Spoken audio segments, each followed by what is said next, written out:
Il y avait dans la cité de Younou, que les Grecs nommaient Héliopolis, un immense temple dédié au dieu du soleil, Ra. Ce lieu sacré entre tous était désigné sous le vocable de grand château, et il abritait la butte du jugement. C'était un tertre artificiel recouvrant une crypte où étaient conservées les 9 statues divines de l'Énéade. Cette butte se signalait au regard par la présence d'un sycomore planté en son sommet, qui était censé écarter son feuillage pour laisser passer la lumière du soleil chaque matin. Cet arbre marquait l'emplacement du combat où Ra, sortant victorieux du monde de la Douate, avait vaincu les ténèbres de la nuit et renouvelait son jour. Une autre tradition donnait à cet arbre le nom de Ished, et la légende rapportait que Thoth, le dieu des sciences et de l'écriture assisté de la déesse Séchat, la maîtresse des archives royales, inscrivait sur les feuilles de cet arbre toutes les actions du pharaon. Le sycomore sacré étendait ses branches dans le monde divin et plongeait ses racines dans les cieux inférieurs de la Douate, tandis que l'énergie de Ra descendait dans l'arbre, telle une sève nourrissante, en y déposant son énergie lumineuse. Il faut considérer que la notion de créateur, au sens biblique du terme, est inconnue en Égypte. L'énergie primordiale de celui qui sort du Noun, c'est-à-dire le divin, se manifeste sous la forme de lumière incréée, et la création se crée d'elle-même. La création se manifeste comme lumière qui descend dans l'arbre de vie, s'atténuant à chaque niveau pour irriguer les nétérous selon leurs besoins et la fonction qu'ils exercent. Le mot néter, au pluriel nétérou, a été traduit par Dieu, mais la véritable signification est puissance cosmique ou principe céleste. L'arbre de vie est constitué par 9 principes cosmiques appelés Énéades, à laquelle s'ajoute un 10e néter, Horus, qui va jouer un rôle essentiel dans l'arbre de vie. Ces 10 nétérous représentent donc les énergies qui animent l'esprit. Ce sont les étapes de la conscience qui portent l'être à réintégrer l'unité. Ainsi, l'arbre de vie est à la fois une carte du cosmos, un parcours de la conscience, une représentation de la nature humaine.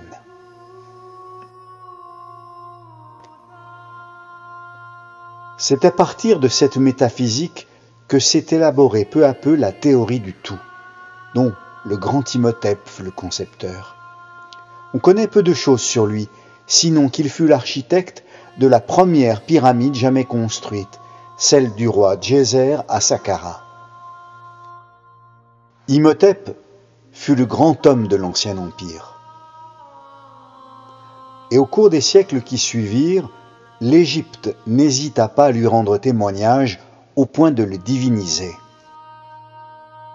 Mais on oublie souvent son rôle de grand prêtre d'Héliopolis, dont le titre exact était « Grand des voyants ». Imhotep était un personnage visionnaire, un homme capable de voir et de comprendre l'avenir, et en tant que tel, le grand prêtre d'Héliopolis était adopté par le pharaon et faisait partie de la famille royale. Cette position lui permettra de concevoir le grand plan et de rendre au mystère d'Osiris toute leur force initiatique. En quoi consistait l'initiation ? La réponse est simple, dans la connaissance des mystères et des choses cachées.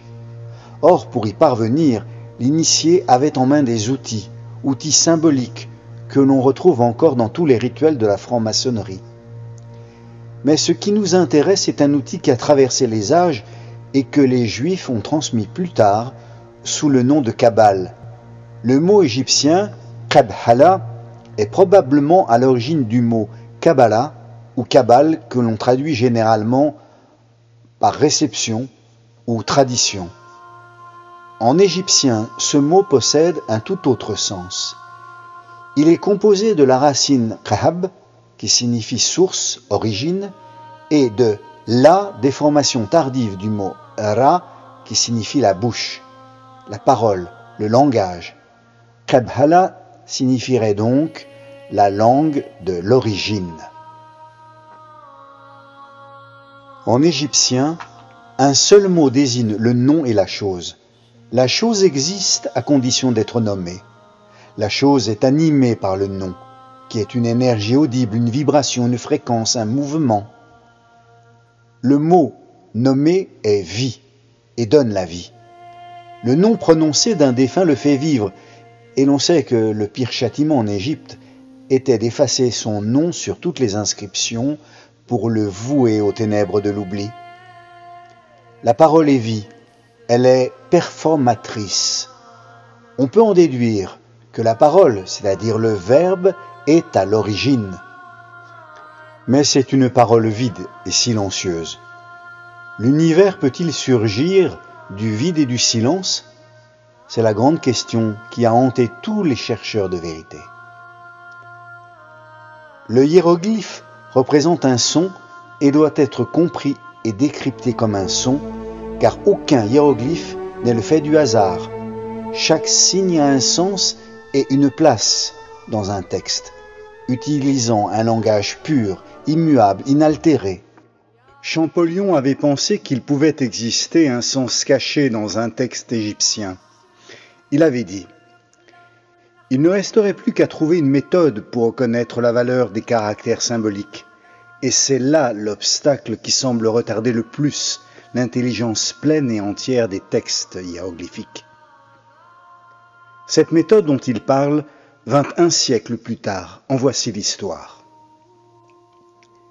L'égyptologue symboliste René Schwaller de Lubitsch s'installa en Égypte avec sa famille en 1939. Il pressentait que les Égyptiens possédaient une connaissance aboutie du symbole, fondement d'une science universelle, et que les hiéroglyphes contenaient ce sens ésotérique.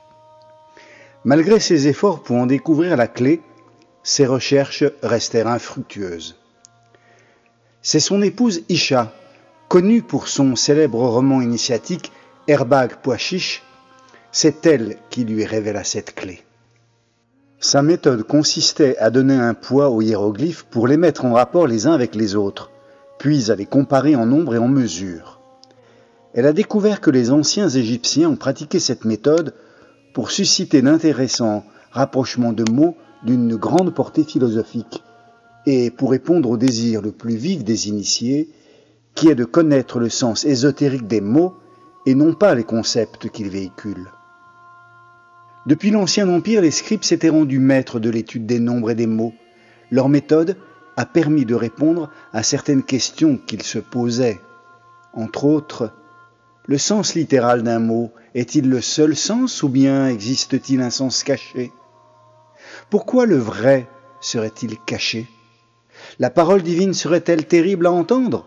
Faudrait-il l'écouter et se préparer? Les premiers alphabets étaient utilisés pour la numération. Une lettre représentait un chiffre. S'inspirant probablement d'une coutume égyptienne, les Coptes, qui furent les descendants des anciens Égyptiens, donnèrent un poids aux lettres de leur alphabet provenant de l'écriture démotique. Les Juifs firent la même chose, ce qui devint la méthode de la guématria. Isha chercha des correspondances avec l'alphabet copte et les hiéroglyphes antiques, et elle s'aperçut que de simples textes déchiffrés avec cette méthode donnaient des résultats surprenants. Faisons un peu de pratique pour nous détendre. Comme je vous le disais, la méthode dépend du poids, du nombre et de la mesure. Alors, étudions tout simplement ces mots en égyptien. Le mot poids se dit oudenu, et en additionnant la valeur des hiéroglyphes, on obtient le nombre de 314. En cherchant un mot équivalent à cette valeur, on trouve le mot noudou, qui signifie parfum, dont le poids est aussi 314. On peut donc en déduire d'une manière herméneutique que le poids est aussi un parfum. Continuons avec le mot mesure, qui se dit pedj. Puisque la mesure fait appel à l'homophonie, il faut chercher un mot égyptien du même poids, qui se prononce de la même manière, mais qui signifie autre chose. On trouve ainsi le verbe répandre, qui est pedj également. Terminons avec le nombre qui se dit rechat. Et en progression numérique des hiéroglyphes composant ce mot, on obtient la valeur 9, 30, 100, soit le nombre 139 qui est la même que celle du mot sagesse. Le mot poids, nombre et mesure en égyptien veut aussi dire parfum, répandre, sagesse. La Kabbalah des anciens égyptiens serait donc un parfum qui répand la sagesse. Ce sens ésotérique est très intéressant, car en Égypte, le divin se manifeste toujours par une odeur. Le néther égyptien, le Dieu, le principe, n'apparaît pas aux mortels, comme l'Éternel qui se manifeste à Moïse dans le buisson ardent, ou comme Jésus qui se montre à saint Paul sur le chemin de Damas. Le néther se révèle avant tout par le parfum. On dit la bonne odeur du néther. Le décryptage des hiéroglyphes annonce donc la sagesse cachée, c'est l'herméneutique, la connaissance secrète des signes hiéroglyphiques. Voyons un autre exemple, celui de la ville d'Alexandrie. Alexandre le Grand conquiert l'Égypte en 333 avant notre ère, et lorsqu'il meurt, il cède son empire à son compagnon d'armes, le général Ptolémée. Il agrandit et embellit la capitale, et la cité d'Alexandrie fut durant des années un grand chantier, et de ce fait, elle était nommée simplement Rakoté, ce que signifie en égyptien le chantier. Il est vrai que les ouvriers réquisitionnés pour bâtir la nouvelle capitale ne pouvaient utiliser que ce nom, car le nom étranger, Alexandrie, leur était difficile à prononcer. C'est donc le mot de Rakoté qui s'imposa, et le peuple égyptien n'a jamais utilisé d'autre appellation pour désigner la ville d'Alexandrie.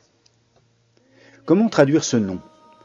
Il pourrait signifier « Ra l'a édifié », mais on peut aussi penser à une autre interprétation, le mot rakoté composé du suffixe rae qui sert à indiquer une action qui dure dans le temps et du verbe kot qui signifie construire.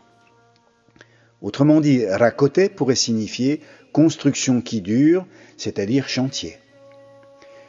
Le hiéroglyphe utilisé pour traduire ce nom est très clair, il s'agit d'un personnage bâtissant un mur, mais que se cache-t-il derrière ce mur, derrière le nom de la plus célèbre cité de l'Antiquité, qui pour tous portait le nom si peu glorieux de chantier? Si l'on retient l'étymologie ordinaire, soit Ra l'a édifié, on a affaire à un véritable oxymore. Comment un pauvre village de pêcheurs, choisi par Alexandre, fait de cabanes en roseaux, pourrait-il être édifié par Ra, le plus grand des dieux? Cela ne peut que confirmer d'une manière évidente qu'il existe un grand plan, celui d'Imhotep, qui était une conception déterminée de l'histoire. Le grand plan était une sorte de guide pour les pharaons qui leur commandait, selon leur époque, telle ou telle construction, tel édifice, tel temple, telle ville. On pourrait penser que le grand Alexandre s'était rallié à cette idée en se conformant à ce grand plan pour fonder sa ville. Allons plus loin. Existerait-il un sens ésotérique à ce nom de Rakoté? La Kabbalah égyptienne peut nous éclairer. En effet, le mot Rakoté vaut en poids hermétique 481, et ce poids est équivalent à celui du mot Ha-Sehaj, qui signifie porte de lumière. La cité alexandrine serait une porte lumineuse, une porte de lumière. N'est-il pas curieux que la ville d'Alexandrie ait voulu bâtir le plus grand phare jamais édifié, qui selon Hérodote devint l'une des 7 merveilles du monde? Le phare a été construit pour ouvrir le chemin vers la côte, assez plate à cet endroit, et illuminer le passage vers le port d'Alexandrie, telle une porte de lumière. Mais il fut aussi une œuvre de propagande, emblème d'une ville rayonnante, au propre comme au figuré. L'histoire le confirme. La grande cité d'Alexandrie devint une porte exceptionnelle, une porte ouverte sur le monde de la Méditerranée.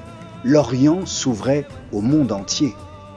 Il n'est pas un penseur grec, pas un savant romain qui ne soit venu à Alexandrie pour y apprendre ou y parfaire son savoir. S'il y eut un siècle des Lumières dans l'Antiquité, ce fut durant cette dernière période ptolémaïque. Les sciences, les arts et l'hermétisme prirent un essor prodigieux. La grande bibliothèque d'Alexandrie, qui abritait plus de 700 000 volumes, est un exemple de cette ouverture à l'universel, de cette porte entre l'Orient et l'Occident, de cette lumière venue d'Orient. Cette séduisante métaphore montre que la ville d'Alexandrie fut à cette période un foyer culturel et scientifique incomparable. Elle fut la mère des sciences. Rappelons-nous de Pythagore qui y développa son célèbre théorème, d'Érastène qui calcula le diamètre de la Terre, Vitruve qui apprit l'hydraulique et tant d'autres. Mais on doit retenir qu'Alexandrie fut aussi capitale et foyer de l'hermétisme, de la Kabbala, de la gnose, de l'alchimie. Sans cet apport, l'Occident n'aurait jamais connu la Kabbale juive. Les alchimistes Raymond Lull ou Nicolas Flamel, les humanistes Robert Fludd ou Erasmus, John Pee, Pic de la Mirandole et tant d'autres. Les papyrus magiques, les traités mathématiques et médicaux, les livres hermétiques, tous ces écrits sont nés en Égypte ptolémaïque, comme le fameux Corpus Hermeticum ou l'Asclépios, qui deviendront les textes principaux des confréries initiatiques. Ils ont traversé les âges, ils ont pénétré l'Occident et, jusqu'à nos jours, ils témoignent encore de la présence de la vieille Égypte dans notre pensée ésotérique et symboliste.